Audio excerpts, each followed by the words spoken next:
saudar a presença com a gente aqui do professor titular do Departamento de Economia e Relações Internacionais e também presidente do Instituto de Estudos Latino-Americanos, o IELA, da Universidade Federal de Santa Catarina, Nildo Ourix. Professor Nildo Ourix, bom dia. Estimado Anderson, ouvintes do Faixa, um prazer estar aqui novamente. Bom dia a todos.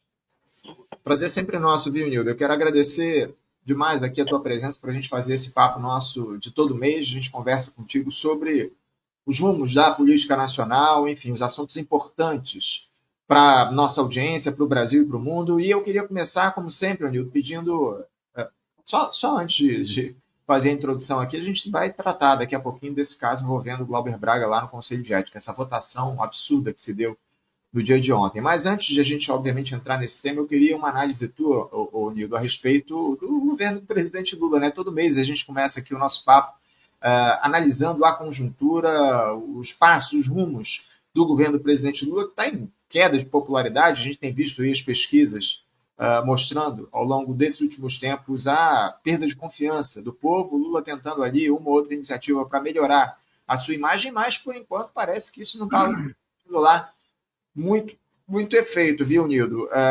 Lula teve esses últimos dias na reunião da CELAC, enfim, tentando construir aí essa atuação conjunta dos países latino-americanos, mas aqui no Brasil, internamente, a situação é muito difícil para esse governo de ampla aliança, que teve aí essa polêmica agora, mais recente, envolvendo o pedido de demissão do ministro das Comunicações, do Juscelino Filho, denunciado lá ao Supremo Tribunal Federal por suspeita de corrupção. Daqui a pouquinho a gente também vai aprofundar essa discussão, mas como é que você vê, Nildo, essa gestão do presidente Lula e esses últimos movimentos do petista para tentar recuperar a popularidade, algo que não tem surtido efeito, né, Nildo?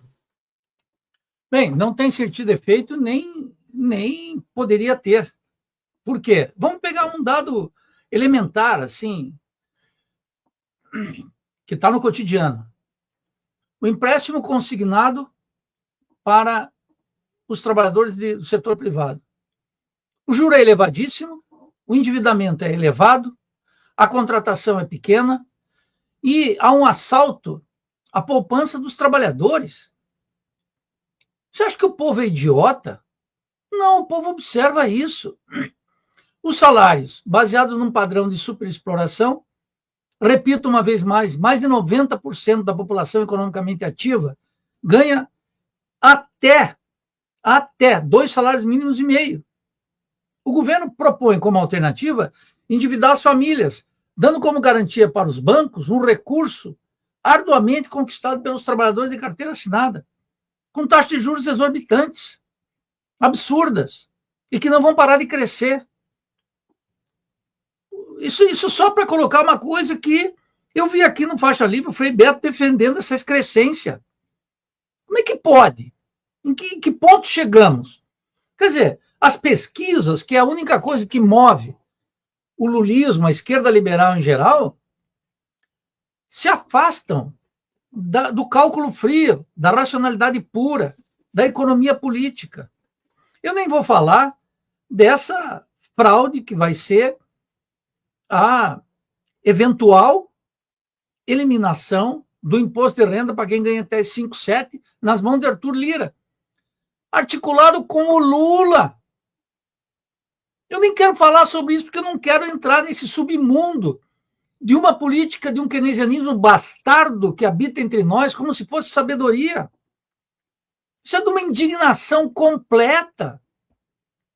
Então eu me revolto contra isso para dizer, escuta, nós não vamos ter 2 moléculas de lucidez para defender o povo? Esse governo é um governo da classe dominante. Quero repetir aqui para os amigos do Faixa. Não há mudança nenhuma entre Lula e Bolsonaro no manejo da política econômica. Todas as mudanças feitas por Fernando Henrique Cardoso, por Lula, por Dilma, pelo Temer, indicado pelo Lula, pelo Bolsonaro e agora pelo Lula novamente, são todas elas a serviço da economia política do rentismo. Todas e cada uma.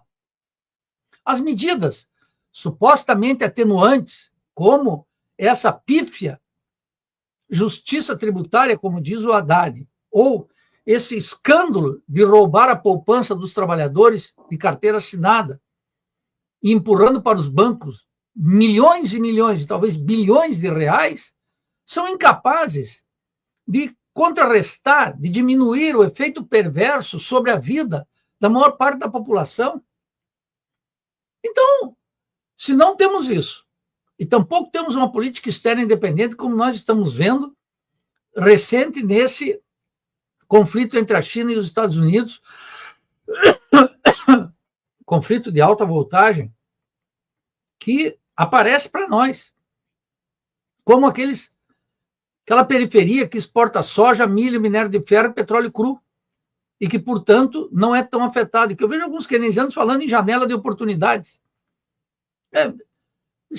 Não tem uma política externa independente, nem avança para tal. Tem um ministério medíocre, totalmente medíocre. Esse caso de corrupção, que já está colocado, o Lula falou ontem lá desde Honduras, já vai colocar no mesmo partido, de uma base partidária que não é uma base partidária. Está lá no ministério, mas vota com a oposição, não tem coesão social nenhuma. Então o governo não tem uma coesão social baseada nas classes populares e tampouco logra a coesão das frações de classes burguesas. Por quê? Porque as frações de classes burguesas estão muito cômodas. Elas têm uma via despótica ou autocrática da ordem burguesa, que pode ser com Bolsonaro uma de suas metástases, e tem também a via democrática, que nos mata, controlada por Lula, e pela ameaça de sua reeleição. Ameaça, hein? Ameaça de sua reeleição. Em nome do quê? De combater dois fantasmas criados pela imaginação oportunista da esquerda liberal. Um tal de neoliberalismo, por um lado, que está intocável, vamos admitir assim, e, de outro lado, a emergência do fascismo. Eu não vejo isso, Anderson. Hildo, diante dessa tua análise, me permita, diante dessa tua análise, qual seria a ameaça real para o país nesse momento? Você questiona essa ideia que se levanta a respeito do neoliberalismo, também do protofascismo representado pelo Jair Bolsonaro. Qual seria a ameaça real para o país nesse momento, na tua análise? A continuidade entre Lula e Bolsonaro. A ameaça é essa. Veja, quando eu falo que Bolsonaro é um protofascista, quando eu comecei a usar essa expressão muitos anos atrás, era para assinalar que a existência de um fascistão, que chega inclusive à presidência da República, ele não configura o fenômeno histórico da emergência do fascismo ou do nazifascismo, que é uma experiência única e exclusivamente europeia.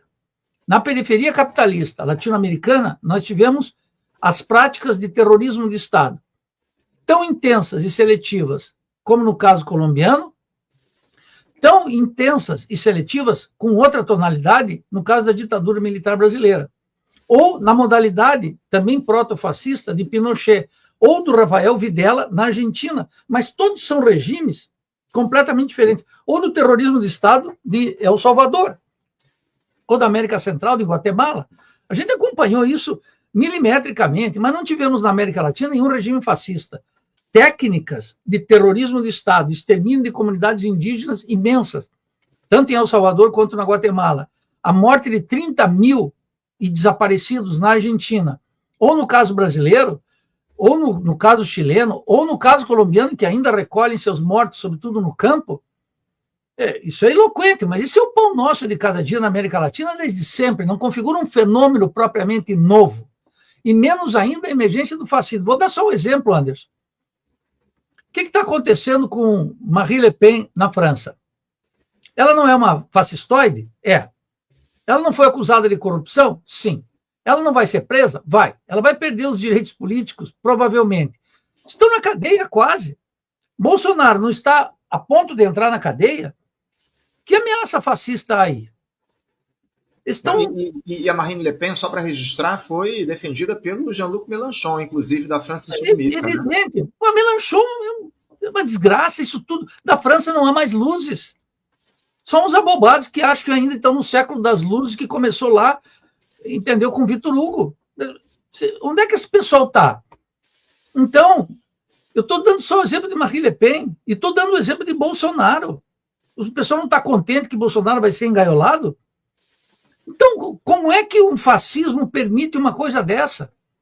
Nem ameaça, nem fascismo. A classe dominante no Brasil não precisa de uma ditadura nesse momento, porque ela está cômoda.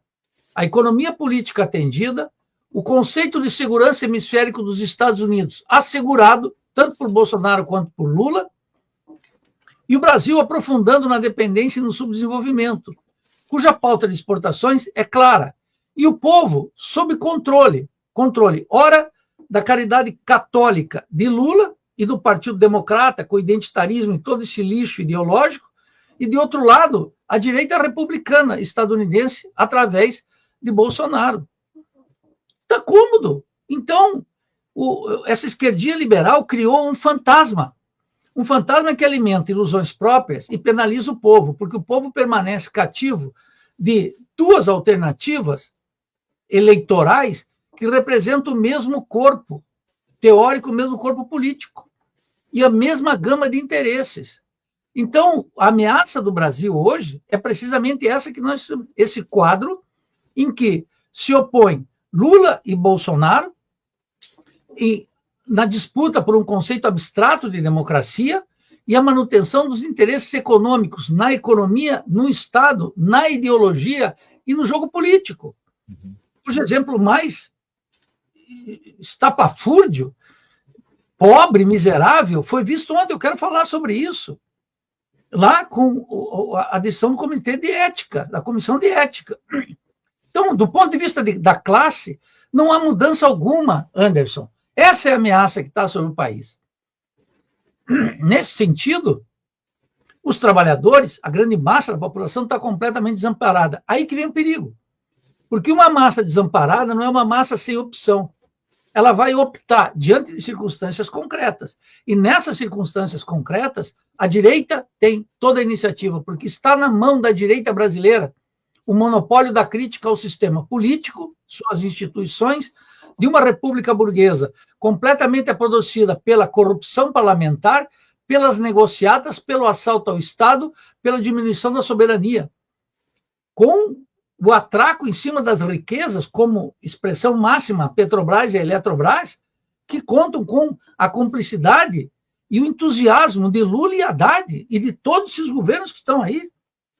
Então, o povo está em condições, numa lógica de situações extremas, pode constituir uma base de massa para uma alternativa reacionária, precisamente pela cumplicidade dessa esquerda liberal com a ordem burguesa. E aí que está. E essa é a ameaça que para sobre o país, nenhuma outra.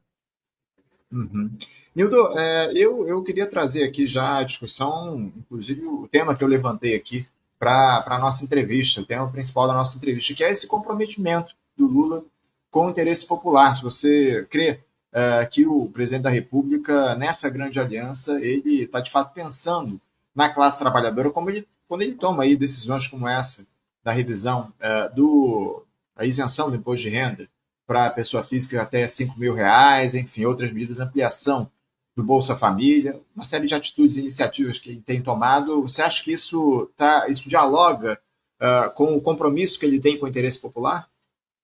Não, olha, isso é uma enganação, isso é uma ideologia barata, que não toca no centro do processo de acumulação. Vamos lá. O que está em jogo no mundo hoje? O controle da produção industrial, científica e tecnológica. O Brasil tem alguma medida nessa área? Não, zero. A neoindústria é realmente uma coisa espantosa. Eu vi essa semana a inauguração de uma farmácia, da indústria farmacêutica em Montes Claros, terra do nosso querido Darcy Ribeiro, o último grande antropólogo que tivemos, e não praticava essa antropologia vadia de Roberto da Mata e essas quinquilharias que andam por aí. Então, o que acontece? Foi lá e colocou o seguinte, isenção de impostos para exportação de cada 10 Anderson, vacinas de insulina, injeções de insulina aqui no Brasil, 8 são da empresa dinamarquesa. Lula e Haddad comemorando o investimento de $500 milhões. Isso é um escândalo, isso foi uma ode à dependência, ao subdesenvolvimento. tomado como orgulho e colocando lá o identitarismo. A intervenção do Lula foi uma ode à diversidade.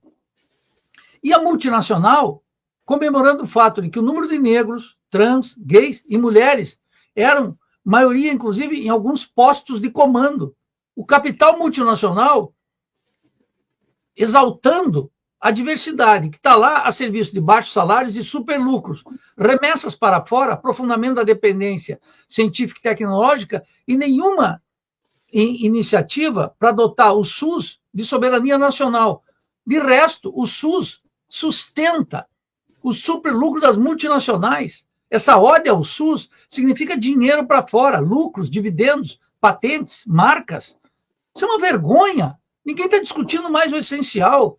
A política do governo Lula é orientada pela filantropia. A filantropia que, na tradição crítica, da qual eu pertenço, do marxismo, odeia. Por que nós odiamos a filantropia? Porque não temos coração? Porque somos insensíveis? Não, porque nós sabemos a origem da riqueza. Então, lá em Montes Claros, na Novartis, né, essa multinacional dinamarquesa, faz isso com o beneplácito entusiasmo do Lula, com uma canalha em volta de ministros sem personalidade, de prefeitos de quinta categoria, e colocado isso como a redenção do país. Cresceu o PIB, que importância, seu Haddad, que importância, Lula, que importância, picolé de chuchu. Isso é uma vergonha.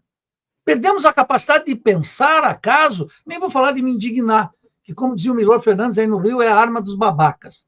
Não, de pensar com o mínimo de rigor, Anderson, naquilo que é essencial.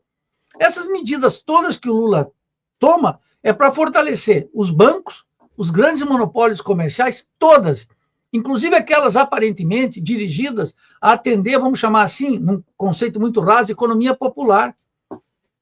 Não há medidas. Além disso, nós vamos ver como é que o parlamento faz. E o parlamento está numa comunhão com o Lula extraordinária. Tem uma comunhão. Já tinha com Lira e com Pacheco. E agora está melhor ainda. A viagem ao Japão, quero falar sobre isso depois, soldou essa aliança aos olhos de todo mundo. Então, o governo é um governo da classe dominante completamente funcional a conceito de segurança hemisférico dos Estados Unidos, muito importante, porque isso envolve política externa, política de investimento, mercado interno em um conjunto, seguridade regional, alianças na América Latina, isso tudo morto. E, de outro lado, a continuidade rigorosa e pormenorizada da economia política do rentismo, sem tirar e nem pôr nada. Então, é uma situação gravíssima. Esse governo não representa, por isso que nós, da Revolução Brasileira, estamos na oposição completa, tanto a Lula quanto o Bolsonaro. São dois obstáculos ao progresso social do Brasil, a um projeto de emancipação social e de redenção das classes subalternas. São dois projetos que constituem um obstáculo poderoso. E é por isso que eu digo que Lula já nos ameaça com a reeleição e Tarcísio, com uma alternativa mais palatável, segundo alguns, para a classe dominante, sem os vícios de Bolsonaro. Bolsonaro pode ir para a cadeia, pode ser proscrito durante 10, 15 anos da vida política partidária. E daí?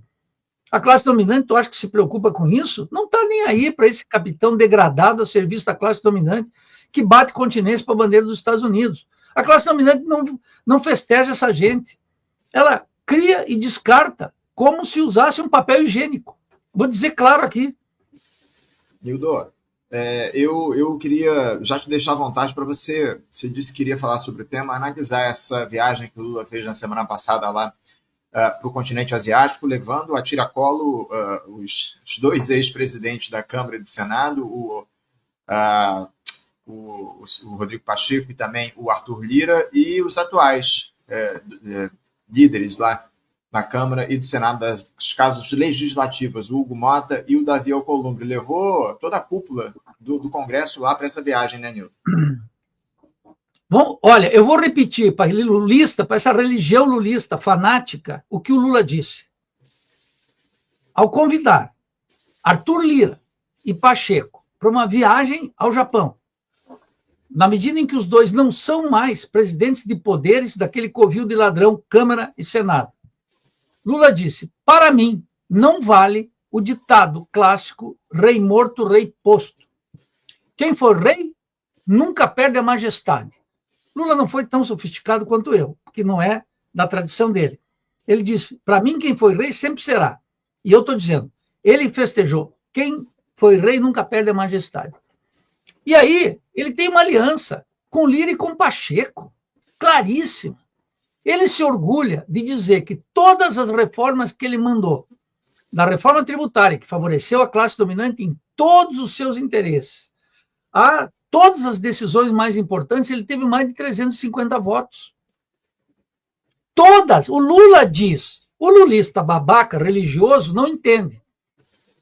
Ele precisa buscar uma justificativa para respaldar as medidas antipopulares de Lula e se manter fiel a seu santo de devoção. Ele é incapaz de analisar. E ele julga, ademais, que o Brasil não tem alternativa senão o Lula. É a coisa mais idiota que poderia circular entre nós. Se não for Lula, vai ser outro. A vida vai continuar.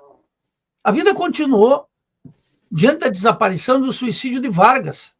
A vida desapareceu, a vida continuou depois da desaparição de João Goulart e Brizola. E vai continuar também. Então, essa devoção de fé religiosa que nos aprisiona, que escraviza o país, que empobrece o horizonte intelectual e político daqueles bem-pensantes, das classes trabalhadoras, que é um obstáculo ao desenvolvimento do país e é uma alternativa para o país, não pode se constituir num dogma que paralisa o pensamento e congela a praxis política, as suas meras manifestações parlamentares. Lula leva para lá os dois, e vou reforçar aqui, rei morto não é rei posto, diz o Lula, que é um ditado da ingratidão, né? Uma crítica à ingratidão. Ele diz, eu não sou ingrato. E não é mesmo. E agora Lira já vai ser o relator da BNS de Justiça Social de Haddad e Lula. Isso é um acordão. E o acordo também envolve o STF com o Flávio Dino. Isso é uma harmonia entre os poderes, esses poderes da República Burguesa, que oprimem o povo, estafam a nação, aumentam a desigualdade e reproduzem o subdesenvolvimento e a dependência. O desastre científico e tecnológico, a dominação cultural, a falta de controle sobre o território brasileiro, a falta de controle sobre instrumentos centrais como o Banco Central, Petrobras, Eletrobras e outras Brás que nós teríamos que desenvolver dentro de uma estratégia revolucionária, que aqui dentro não vai acontecer nada. Nós vamos continuar afundando. Agora, esse pessoal acha que não tem alternativa. Toda essa esquerda liberal que está com Lula, ela acredita no postulado de Margaret Thatcher. There is no alternative. Eles acreditam nisso. Eles acreditam nisso. E aí, o monopólio da crítica, todo esse lixo, fica na mão da direita. Sem uma ruptura com esse governo, acusar os dois bandos, de Lula e Bolsonaro, nós vamos continuar afundando. Nós, da Revolução Brasileira, estamos dizendo isso claro. Por isso, nas últimas eleições, defendemos o voto nulo. Óbvio, como consequência imediata daquilo que nós pensamos, temos que praticar. Agora, a forma, a concepção parlamentar de política emoldura toda a ação social hoje no país, o que é um desastre. E é a favor da classe dominante isso, Anderson. Então, a viagem ao Japão elucidou. Por outro lado, o que o Brasil foi vender lá no Japão, no Oriente? Foi fortalecer o latifúndio. O latifúndio foi fortalecer mais ou menos como vender têxtil e carne, não no período da Revolução Industrial, mas agora, quando tudo é high-tech. O que foi fazer? Abrir mercados para a fração agrária do capital, que é precisamente aquela que mais escraviza o Brasil na divisão social do trabalho. Uhum. Algum convênio internacional, alguma aliança estratégica na área de satélites, de indústria de aeronáutica, de alguma na área de fármacos, na área, em qualquer área, nada, zero. Como também nenhuma aliança estratégica com a China, nenhuma aliança estratégica com ninguém, submissão completa. A viagem, essas viagens curtas de Lula, expressam precisamente a miséria, mas as pessoas parece que estão robotizadas, né? É incrível. Nildo, eu queria avançar na análise sobre essa situação que a gente teve aí ao longo dos últimos dias, né? Esse pedido de demissão do Juscelino Filho, né, ministro das Comunicações, após ele ser denunciado pela Procuradoria-Geral da República ao Supremo Tribunal Federal por suspeita de corrupção. Ele é o primeiro-ministro do governo denunciado, afastado por esse tipo de denúncia. Se afastou, na verdade. Ele pediu demissão. Óbvio que o Lula sugeriu esse pedido. Caso ele não acontecesse por conta própria, o Lula demitiria para tentar preservar o governo. Mas o substituto do Juscelino Filho deve ser outro parlamentar do União Brasil, que já, partido esse que já anunciou que não vai apoiar o Lula em 2026. Nildo, o Lula parece que não está disposto a mudar essa lógica de governabilidade bancada no toma lá da cá, né, Nildo? Não, claro que não. O Lula é feito disso. O Lula não tem a menor intenção de mudar porque está cômodo para ele. O Lula, eu vou explicar uma vez mais com toda a calma possível. Quando eu digo que o Lula é um político vulgar, eu não estou me referindo ao fato dele não ter diploma universitário, com a qual ele já derramou muitas lágrimas cínicas. Não é esse o problema, porque está cheio de doutor analfabeto, sem compromisso com o povo. Vamos lá. Não tem nenhum preconceito pequeno burguês aqui, de exigência. Não. Eu estou dizendo que ele é um vulgar porque ele não está à altura das circunstâncias brasileiras. Nem ele, nem Bolsonaro. Por que Bolsonaro não é? Porque Bolsonaro não é só um medíocre intelectual e politicamente. Ele é um serviçal dos Estados Unidos, do Partido Republicano e da classe dominante internamente. O Lula tem o seu bando também nos Estados Unidos, que é o Partido Democrata, e o Vaticano, porque ele é de orientação católica. Aqui dentro, ambos servem aos mesmos senhores, aos mesmos. Então, o Lula não percebe, porque não tem capacidade para tal, não lhe foi dado isso historicamente. O Lula é um produto histórico de uma trama que alguns querem continuar serviçais. Eu já me afastei disso há muito tempo. Quando saí do PT lá, em 2005, quando Palocci começou a fazer um superávit fiscal maior que o do Malan, mais intenso que o do Malan. Eu já saí lá, percebe? Então, há 1000 recados. Então, Lula não está à altura das circunstâncias porque ele é um sujeito limitado política e ideologicamente. Isso não tem a ver com degradar o Lula em termos intelectuais. Qualquer pessoa, um operário, um camponês, pode avançar. Eu tenho um conjunto de autodidatas no Brasil, cultos, imensamente cultos, que nunca entraram na universidade, não tem a ver com isso.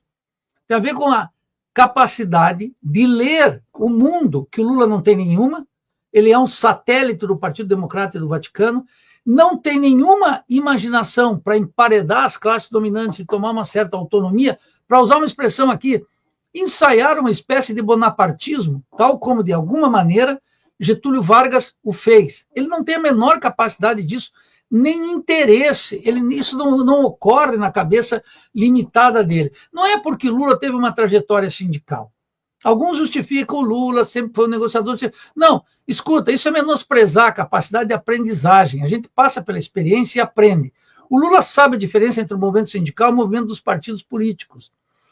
Das grandes questões da República e de um sindicato do ABCD, de Diadema, de São Bernardo. Não dá. Essa gente está aí justificando a mediocridade de Lula. Não uma mediocridade que incomodaria nós. Uma mediocridade que habita a presidência da República, incapaz de mudar e enfrentar qualquer coisa. Então, qual é o resultado prático, Anderson? Ele fecha com qualquer partido. E o partido, como você recordou, só não estaremos com ele. Mas o que o Lula quer? O Lula quer roubar a base fisiológica e com base na economia política que alimenta o bolsonarismo.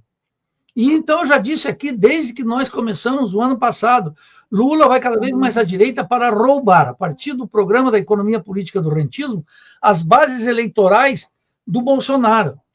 Então, ao contrário do que dizem as pesquisas que o Lula pode perder a eleição, pode. Eu alego, não obstante, que ele pode vencer. E isso vai ser bom? Não, isso vai ser muito ruim, porque ele está cada vez mais à direita. Mas haverá sempre um bom samaritano, um cínico desmedido, que vai dizer, melhor o Lula nas mãos do que eles chamam, hipoteticamente, neoliberalismo, do que o Bolsonaro. Então esse jogo não desempata nunca, mas se serve aos mesmos interesses, escraviza o povo, condena o país ao subdesenvolvimento, à dependência, à falta de soberania, desgasta a riqueza, empobrece e fortalece política e ideologicamente o conservadorismo no Brasil. Lula é o principal obstáculo para o avanço da consciência política entre nós. Estou formulando aqui de maneira clara. É um poderoso obstáculo. E as suas alianças no governo, como essa declaração de demitir um ministro, olha, justiça seja feita.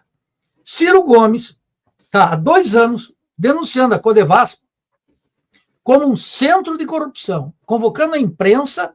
Olha, eu não sou cirista, os ciristas querem que eu acenda uma vela para o Ciro. Eu não acendo nem para o Ciro, nem para o Lula, nem para o Papa, nem para ninguém, porque eu não sou religioso. Mas o Ciro tem denunciado essa entidade da qual esse ministrinho aí, com sua esposa, a prefeita e as alianças, as denúncias estão aí. Como nós não temos uma imprensa burguesa, livre, minimamente interessada em investigar, e o Ministério Público parece que tampouco está muito interessado, e até o fundo e até o fim, depois da Operação Lava Jato, desse canalha do Sérgio Moro, isso mostra que o direito está arrebentado no país, porque ele é uma constituição da República Burguesa. Então, o Lula está surpreendido com isso, que é algo que o Ciro Gomes tem denunciado, quase gritando. Mas parece que nada pega. E nada pega porque tem uma armadilha ideológica que essa esquerda partidária, sindical, dos movimentos populares, sobretudo o identitarismo, que é um câncer entre nós, alimenta. Então, vai continuar como você disse. Ele já substituiu desde Honduras, vai chegar hoje no Brasil, se eu não estou equivocado, amanhã já vai indicar, e o partido não vai dar nenhum respaldo e fidelidade para ele. Mas ele não está nem aí, porque ele sabe que esses partidos são conglomerados de acordos regionais que ele pode puxar uma parte. Puxa um pouco do Kassab, puxa um pouco dele, puxa um pouco dos republicanos, vai puxando tudo isso. E em nome de quê? Dos interesses da classe dominante, não da emancipação do nosso povo. Nildo, eu queria trazer aqui uma outra questão para a tua análise, viu? Porque a gente tem aí esse tarifaço do Donald Trump provocando muita repercussão, muita polêmica. O presidente dos Estados Unidos ontem afirmou que vai aumentar as tarifas, ou já aumentou as tarifas para importação de produtos chineses para 125%, uma medida de efeito imediato. Por outro lado, ele disse que vai reduziu para 10% as tarifas recíprocas a outros países pelo prazo de 90 dias.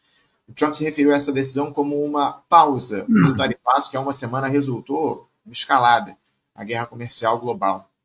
A China estabeleceu aí a reciprocidade, ampliou as tarifas já para os Estados Unidos para 84%, se eu não estou enganado, enfim. Nildo, e uma análise tua a respeito desse tarifaço, dessa postura do Donald Trump, quais efeitos esse tarifaço pode produzir para a economia global? Como é que você avalia essas iniciativas do presidente dos Estados Unidos? Olha, eu quero fazer uma advertência inicial. Eu estou estarrecido com o debate brasileiro sobre isso, com a baixa qualidade desse debate. Primeiro, pintar Trump como um desastroso, como um sujeito que não sabe o que faz, que está plantando caos no mundo, acabando com o chamado neoliberalismo, uma nova ordem mundial, etc., é não entender como é que tem se dado a transformação do capitalismo contemporâneo. Marco Rubio não é um aprendiz, senador da República, que há 7, 8 anos vem batendo na tecla da ameaça que foi aquele plano do Partido Comunista Chinês, dizendo que em 2025 estariam disputando a liderança do sistema. Marco Rubio, já no governo de Trump anterior, se insurgiu contra as vacilações do próprio Trump e também do Partido Democrata.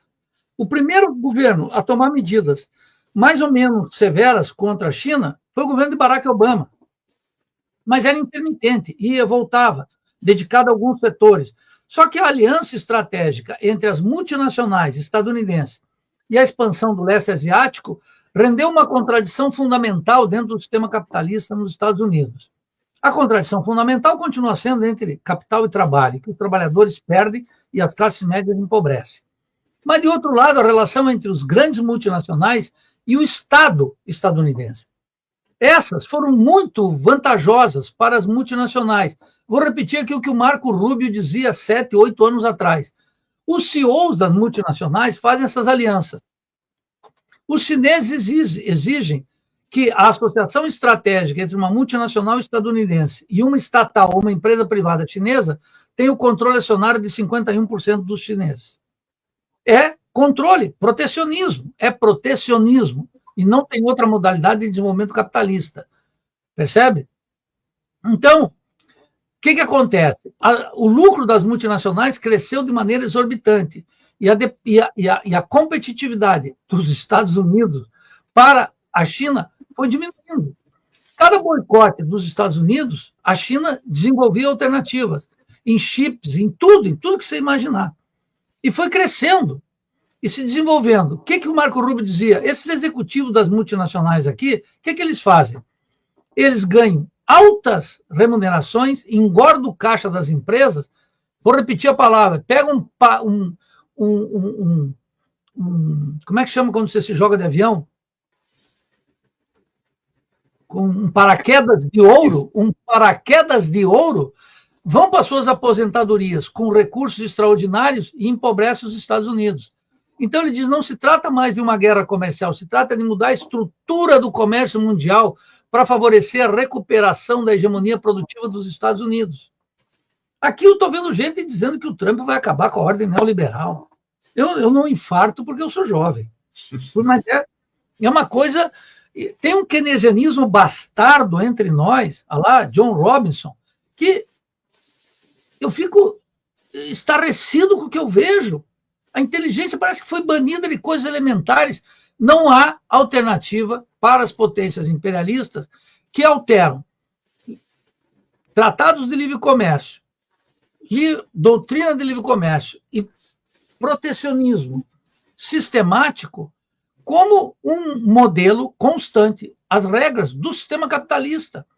Quando um país emerge forte, como diz Engels e Marx, proliferam, depois de sua fortaleza e sua hegemonia na produção, o evangelho do livre comércio. Quando não é assim, praticam protecionismo. Mas não é uma coisa ou outra, é uma coisa e outra o tempo inteiro, para setores inteiros da economia, em épocas...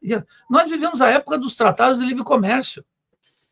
Os anos 2000, 1998, 85, 94, eu vivi no México. Era 94, quando se assinou o Tratado de Livre Comércio entre Canadá, Estados Unidos e o México, era uma época que estava vigorando os tratados de livre comércio com a República Dominicana, com o Caribe, com a América Central, com os países latino-americanos do Cone Sul, Chile, etc. Depois isso acabou, feita a hegemonia, acabou. Aí começou o protecionismo dos Estados Unidos, que encontra na China um notável adversário. Não é um país, Anderson, que vai exportar produtos agrícolas e minerais como o Brasil. Nós estamos lá no 10%. Não tem nenhuma importância. E aí nós ficamos vendo, bom, pode ser que tenha inflação nos Estados Unidos? Pode. Mas os Estados Unidos têm uma moeda soberana, vai desvalorizar o dólar. Segundo, pode ser que tenha inflação com estagflação? Sim. Aí vai dar poder para a classe operária lá dentro dos Estados Unidos. Inflação devolve poder de reivindicação dos trabalhadores e dos sindicatos. Tem um conjunto de variáveis que eu não quero vaticinar sobre o futuro, porque tem muita coisa em questão. E o Trump está dando 90 dias. Marco Rubio é o secretário de Estado. Ele sabe o que está fazendo. Vejam os vídeos dele, as conferências no Senado, de 7, 8 anos atrás, solitário falando. Essa gente tem convicção. Eles não estão no improviso. O imperialismo não improvisa. Não é um bando de loucos. Essa ideia de pintar. A loucura do Bolsonaro tem uma racionalidade. A loucura de Bolsonaro nos deu Banco Central na mão da canalha banqueira, deu reforma da tributária, trabalhista, deu um déficit fiscal gigantesco que engordou a saúde dos bancos, um alinhamento automático à política dos Estados Unidos. Essa loucura de Bolsonaro de rezar diante dos pneus rendeu bilhões e muito poder político e ideológico para a classe dominante. O mesmo com Trump. A decadência decrépita de um Biden, que alguns adoram aqui, ou da Câmara, a identitária, serve para quê? Quais são as virtudes dessa mulher? Nenhuma. As pessoas têm que sair dessa política plástica e ver quais são os interesses que estão efetivamente em jogo. Então, A situação é essa, Anderson, grave, cada dia mais grave. Mas não há situação sem saída, eu não me desespero. Quando eu narro aqui que a situação é essa, é que nós temos que ter um diagnóstico claro do que está acontecendo. Eu não sei o que vai acontecer nos Estados Unidos, eu não sei como é que a China e os Estados Unidos, que já estão sentando, negociando, que não pense que a manchete de jornal está dirigindo as coisas. A burocracia nunca deixou de conversar e vai continuar conversando e buscando áreas de entendimento de acordo com a força das circunstâncias. Eu não sou cartomante, eu sou analista. Nildo, eu também queria trazer aqui, antes de trazer um próximo questionamento, eu queria mandar aqui, mostrar a mensagem do Sérgio Alves: Nildo Oryx e Revolução Brasileira, farol político e ideológico da classe proletária no meio da ignorância política vigente. Obrigado, Sérgio, pela tua mensagem aqui, pelo teu superchat. Enfim, mandem seu superchat, se tornem membros do canal. É importante se apoiar aqui o Faixa Livre, se inscrevam também no canal, enfim, apoie aqui o nosso programa. Nildo, eu queria trazer aqui para a nossa discussão esse processo envolvendo o Glauber Braga lá no Conselho de Ética. A gente acompanhou aqui muito de perto essa sessão ontem, lá na Câmara dos Deputados. Fiquei 8 horas no ar ontem, praticamente de 11 da manhã até por volta de 7 da noite, acompanhando esse processo. Transmitimos ao vivo aquela sessão e o relatório do deputado Paulo Magalhães pedindo a cassação do mandato do Glauber Braga foi aprovado por 15 votos a 3 lá do Conselho de Ética da Câmara dos Deputados. Um negócio, um circo, na verdade, foi montado, foi construído naquele Conselho de Ética, um processo claro de perseguição contra o Glauber Braga. Ele denunciou isso, inclusive processo liderado pelo senhor Arthur Lira, uma sessão que demorou mais de 1 hora para ser iniciada. Havia ali uma disputa em relação a em que sala ia ser realizada essa reunião. Enfim, o Hugo Mota, aliás, postergou o início da ordem do dia lá na Câmara dos Deputados para que o processo fosse votado, inclusive, ainda no dia de ontem. Até, normalmente, durante esse mandato dele, tem iniciado as sessões, a ordem do dia, a partir das 4h20 da tarde. Ontem, ele postergou até o final da sessão. Só deu início aos trabalhos lá no plenário, depois que se encerrou a votação no Conselho de Ética, para tentar fazer com que isso fosse analisado no dia de ontem. Foi denunciado, inclusive, por uma série de parlamentares. Um processo de cartas marcadas, Nildo. Está muito claro isso para a gente. O Glauber agora anunciou essa greve de fome. A gente vai repercutir, inclusive, os efeitos políticos disso, mas primeiro eu queria uma análise, uma avaliação dessa sessão de ontem lá no Conselho de Ética, se você acompanhou e se você se surpreendeu de alguma forma com o resultado que a gente teve lá no Conselho de Ética, a aprovação da cassação do mandato do Glauber Braga, Nildo. Bom, acompanhei aqui pelo Faixa Livre, vi o trabalho teu ali e acompanhei em geral e depois fui reassistir alguns discursos em particular. Foi um episódio terrível e revelador que afeta os dois bandos. Me decepcionou profundamente a conduta de Glauber Braga. Profundamente, vou explicar por quê. Eu nada espero de Nicolas Ferreira e Kim Kataguiri. São nossos inimigos de classe. São parlamentares que expressam a degradação política do país.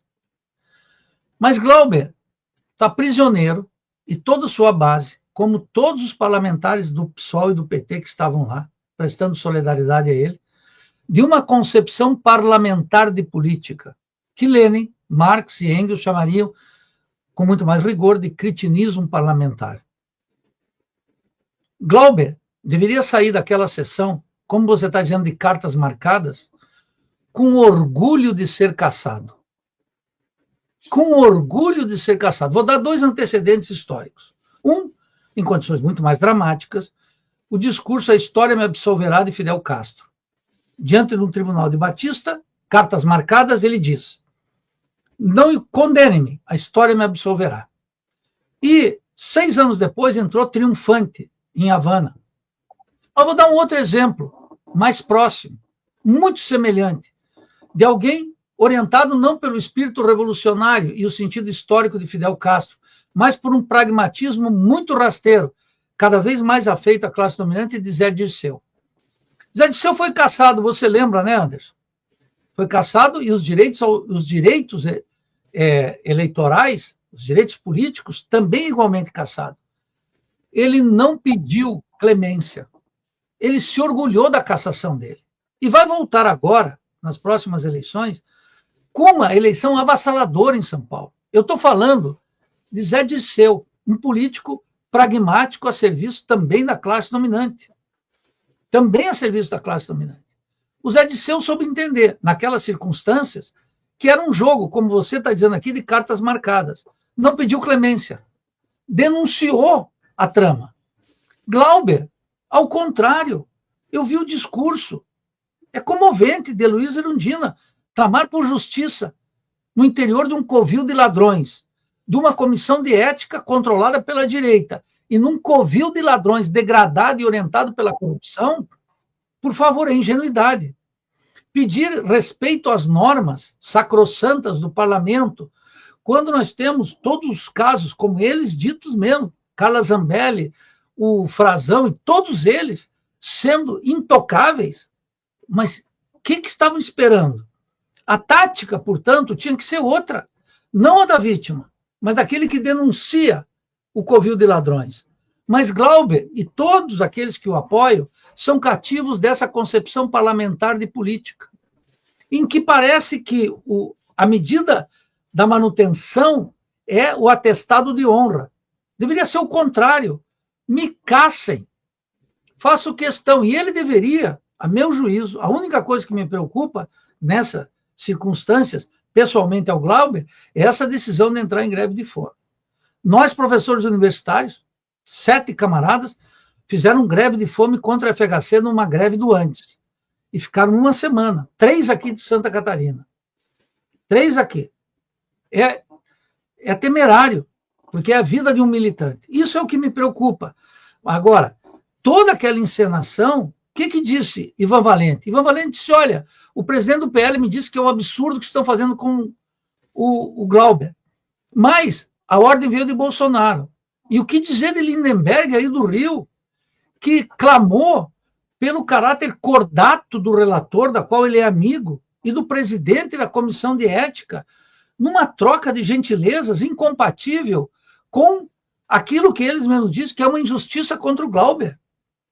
As formas parlamentares ganham proeminência em relação ao sentido íntimo da política, mais profundo. Repito, Glauber deveria denunciar, e ainda tem a chance de revisar sua posição, que eu espero que ele revise, de uma greve de fome, porque afeta ele, sua família, um militante que pode ser valoroso no futuro, e que denuncie no Congresso Nacional o covil de ladrões. A justificativa de Glauber é inaceitável, insustentável. Ele não está brigando contra o orçamento secreto e o Lira. Se estiver, ele vai ter que fazer uma crítica ao Lula, que está aliançado com o Lira.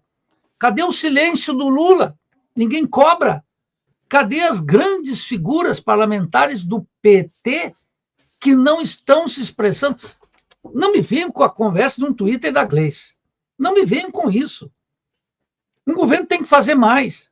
Se tivesse realmente preocupado com a sua base, aí há 2 ilusões graves que eu preciso me estender aqui, Anderson. É muito grave o que está acontecendo. E como eu não sou rasteiro na crítica, e digo abertamente o que eu estou pensando, é preciso ter clareza. Glauber e todo o PSOL poupa o Lula e pega um bode expiatório que é o Lira. O orçamento secreto é uma aliança hoje entre o covil de ladrões, o STF através de Dino e o Lula. Isso tem um acordo entre eles, que é a manutenção da corrupção entre os 3 poderes. É um acordo que sustenta o governo, mantém uma semi-autoridade do STF e contempla a prática parlamentar corrupta, degradando o sistema político. Não é Lira. Glauber pega um fantasma. Lira tem seus poderes, os atuais têm. Mas eu não vejo nenhum parlamentar do PT, nem Boulos, nem Chico Alencar, nem Glauber, nem Fernanda, nem Sâmia, nem ninguém, subir na tribuna e denunciar o governo Lula por esse acordo espúrio, que leva Lira e Pacheco para o Oriente. E diz que rei morto não é rei posto, e que são majestades com as quais ele negocia. Lula realimenta o poder de Lira, com o qual Glauber se insurge. Glauber se insurge contra o inimigo aparente. E a risco agora de sua própria vida. Não é brincadeira uma greve de fome. Isso não é brincadeira. Ele devia se orgulhar de ser cassado e ter a oportunidade, na plenária, denunciar. Vai perder o mandato? Tudo bem, vai perder o mandato. A forma parlamentar desaparece, o militante se preserva. Ele volta nas eleições do Rio, porque não vai ser cassado seus direitos, até eu não tenho entendido. Ele perde os direitos políticos por 8 anos, Nildo. Ele só volta a concorrer em 2036. Muito bem. Ele é jovem. Não tem por que preservar, à custa de uma cumplicidade com todo esse sistema, um mandato imediato. Nós temos que pensar para além do parlamento. Alguém tem que perder alguma coisa aqui. Nós estamos perdendo tudo. Preservar um mandato que, primeira sorte, ontem estava selada. Claríssimo. Começou a sessão, a gente já sabia. E não porque sabíamos de bastidores. E no Congresso Nacional não sei o que vai ser. Mas a situação não é fácil. Agora, é nessas situações, nessa, digamos, aparente lógica de uma situação extrema, perder ou não o mandato, que aí nós vamos ver quem é que vai renascer. Pedir clemência, compreensão, justiça, reclamar nas formas depois, judicializando no STF, ou sei lá onde, nos tribunais dos deuses, um pedido de reconsideração, não vai contribuir em nada para o avanço político e ideológico das classes subalternas. Não vai. Perca o mandato por 8 anos, se dedique a fazer outra coisa como militante, com a experiência que ele acumulou até agora. Mas não fazer a clemência. E menos ainda, não atacar esse acordão. Gente, vamos lá. Discutir com Nicolas Ferreira, com Kim Kataguiri, ou disputar nesses podcasts um liberal e um comunista, isso não resolve nada. Isso é para quem está vivendo de monetização de canais. A política está para além desse espetáculo midiático decadente. As formas parlamentares não sustentam a rebeldia do povo e estão comprometidas com o invólucro da corrupção total do sistema. Glauber podia romper essa bolha, ainda pode, ainda está nas suas mãos, de romper essa dinâmica. Cassem. A justiça não será feita agora, pode ser daqui a 8 anos. Qual é o problema? Glauber é jovem, tem energia e outra coisa. E aí vem o fundamental. Não é Lira e não é o orçamento secreto, porque se for Lira e o orçamento secreto, é inaceitável que nenhum daqueles que estão afirmando que lutam por Glauber não denunciem Lula. Porque Lula está sustentando esse sistema. Esse é um acordo, está claro, está explícito. O que falta? O que falta? Qual foram os parlamentares petistas que foram lá? Vejam, são aqueles que não têm peso nenhum no comando do partido e nos ministérios, que já são desse tipo que você narrou aqui. Num jogo de cartas marcadas, foi lamentável o espetáculo pobretão da concepção parlamentar de política em movimento, ou o cretinismo parlamentar. Glauber pode mudar, tomara que mude, porque uma greve de fome não é uma brincadeira, ele sabe. E todos aqueles que, no entusiasmo pequeno burguês da manutenção do parlamento, de assessores e de empregos, etc., não estarão com ele até o fundo e até o fim. Para além da análise da estratégia que o Glauber está adotando em relação à tentativa dele de manter o mandato, de denunciar, obviamente, essa perseguição que ele sofre, o que me chama a atenção é a falta da denúncia de parlamentares, até do próprio pessoal, em relação ao presidente Lula. Você citou o Chico Alencar, ele esteve aqui com a gente essa semana, anteontem, falando sobre esse processo.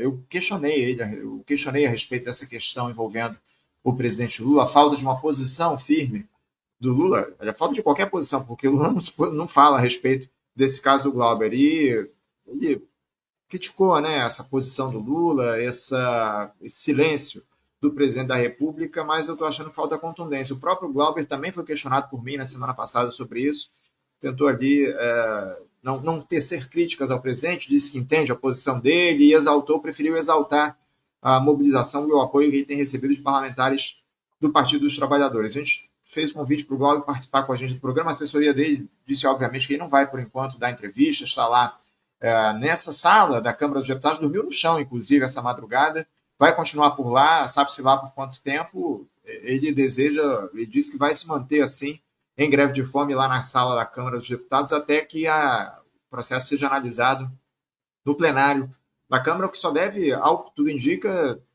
pelo menos pelo que a assessoria me passou, isso deve durar umas 3 semanas ainda, esse processo que ainda vai para a Comissão de Constituição e Justiça, CCJ, e depois vai ser encaminhado para análise do plenário. Mas, enfim, a estratégia que o Glauber está utilizando, e a gente vai acompanhar e vai continuar trazendo aqui informações a respeito disso diariamente. Daqui a pouquinho, inclusive, eu vou mostrar uma foto do Glauber dormindo no chão lá na Câmara dos Deputados. Me permita um comentário, Anderson. É que eu assisti a entrevista do Chico Alencar. As críticas que eu faço ao PSOL, as pessoas pegam pelo lado pessoal. O Chico Alencar representa a esquerda católica e, portanto, está alinhado com o Lula ad eterno. E mais do que entender, ele justificou a posição de Lula. Esse é o problema. E Glauber também. Esse é o problema. A ruptura tem que ser com o sistema. O sistema está sendo dominado por Lula. E a trama de Glauber é vítima dessa articulação. Eu quero dizer, eu vou repetir o argumento de Glauber. É duplo. É o Lira, como um suposto representante da maçã podre, um bandido dentro do covil de ladrões, e o orçamento secreto, que comprou, inclusive, segundo o próprio relato do Glauber, a relatoria de um parlamentar que disse ao próprio Glauber que era contrário à sua cassação. Muito bem. Se isso é verdade, tanto o Lira, quanto as emendas secretas, o orçamento secreto, são sustentados por Lula, pelo STF através de Dino e pelo covil de ladrões. Como separar essas coisas? E do ponto de vista prático da sessão, não há ganho algum em contar com a base de apoio do Lula, porque o Lula não tem uma base de apoio para salvar o Glauber. O Lula tem uma base de apoio para continuar a economia política do rentismo, a podridão da República Burguesa e seus próprios interesses de reprodução eleitoral numa eventual reeleição. Não tem a ver com a vida do Glauber. A vida do Glauber é mais valiosa que o mandato que ele ocupa. Muito mais. Vai ficar lá 3 semanas. Eu vi. Isso eu levo muito a sério. Eu vi ele dizendo, olha, não consultei ninguém, nem a sua própria família. A Sâmia, seu filho, obviamente. Isso é um ato que não vai levar absolutamente nada do ponto de vista político e menos ainda da recuperação do mandato. Isso não tem a ver com a emergência do fascismo, nada. Tem a ver com a corrupção do sistema político. Então, se perdeu uma oportunidade valiosa ontem. Mas Glauber é cativo dessa concepção parlamentar de política. E todos os que o acompanham também.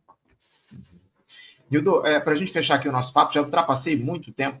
Nosso próximo entrevistado já está aguardando aqui. Eu só quero trazer um comentário da Sol Passos. Ela diz aqui o seguinte, ó, hoje o Ouriques está mais azedo do que nunca porque o Flamengo dele perdeu ontem.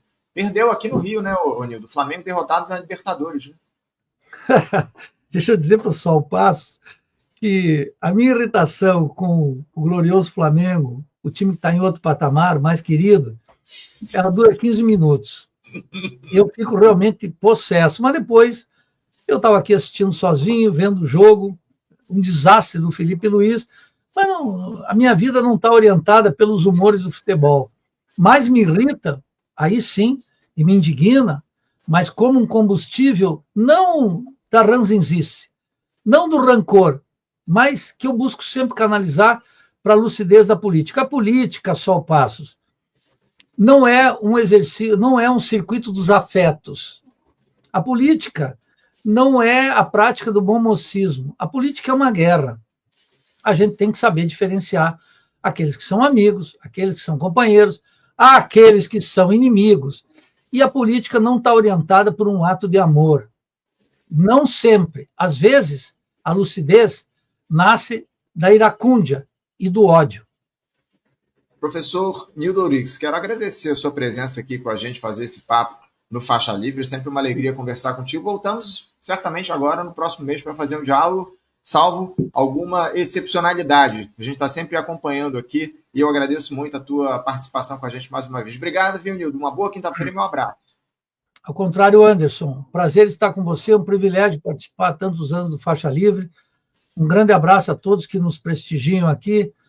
Sorte e até breve. Seguimos. Até breve. Um abraço forte.